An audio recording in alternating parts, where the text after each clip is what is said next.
guys, this is Nicole and welcome back to my channel. So for today's video, I'm going to show you guys my no makeup look. And itong makeup na to is sobrang simple lang. Hindi ako laging nagpa-foundation, alam niyo naman yon. And parang itong look na to is your skin but better na look. Parang ganun. Yeah. And nandito lahat ng gagamitin ko guys. So if you want to know how I do my no makeup look, then please keep on watching. Okay, isang pag-moisturizer na ako. And yung ginamit kong moisturizer is yung iWhite Korea. And then, mag-primer na tayo ngayon. Konti lang. Ito is yung Quick Effects na No Shine Mattifier. Konti lang.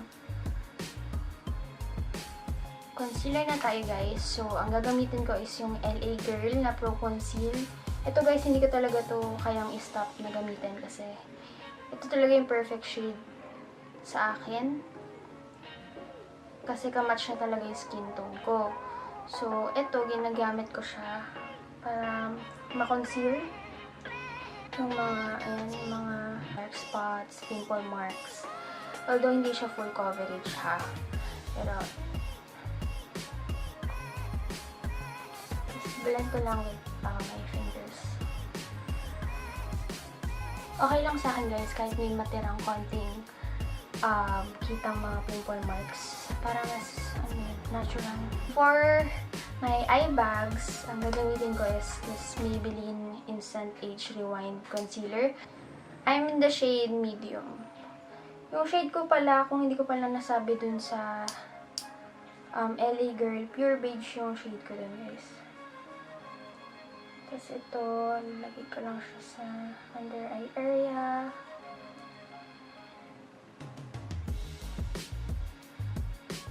Ayan. Tapos hindi ito yung pinag-blend ko ha, yung sponge. Yung fingers lang din yung pinag-blend ko.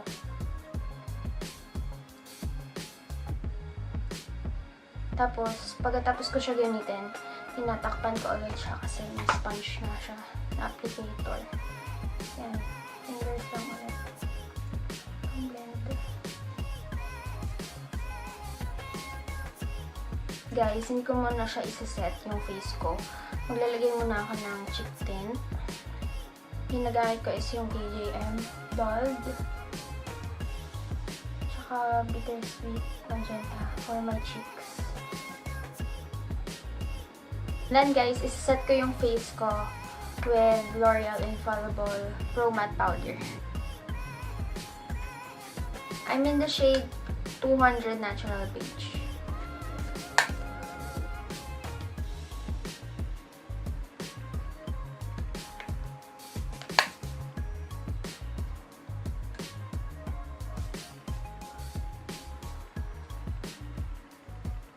For my brows, I'm going to use the Designing Eyebrow Pencil from the Face Shop.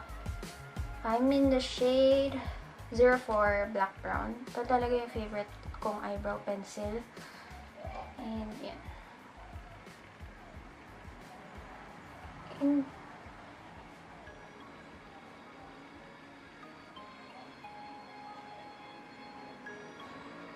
Kasi hindi tayo ngayon yung eyebrows na pang may occasion. Pang special occasion. Lang, natural lang. And ilagyan ko lang yung mga areas na walang hair. Yan.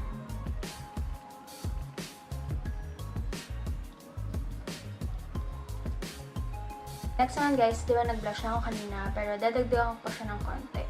So, I'm going to use, this is my favorite Caroline blush in the shade Fresh Tomato. So, konting-konti lang guys, kasi sobrang pigmented nito. Konti lang. Top of the excess. And then,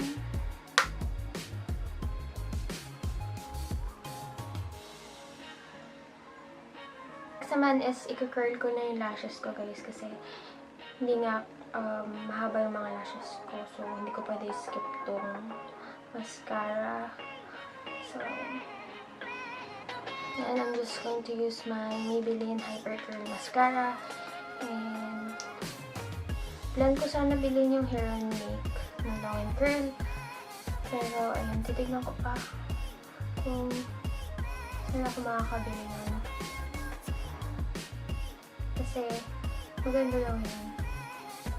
Lagi siyang ginagamit ni Miss Anakay, ni Miss Ray, ni... Sino pa pa? Si Sia. Tuni Sia. So, ayan. Sobrang... Gusto ko siya i-try.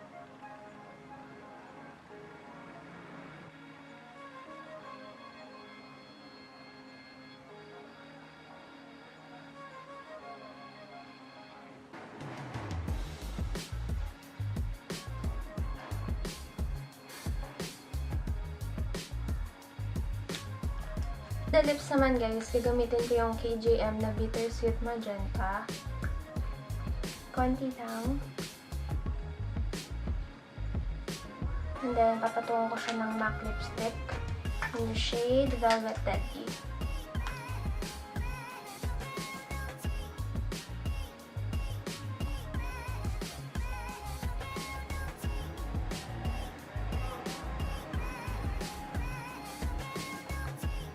Then guys, I'm going to set my face with the Milani Make It Last Setting Spray.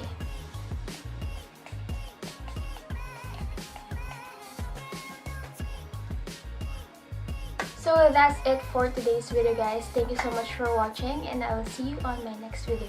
Bye!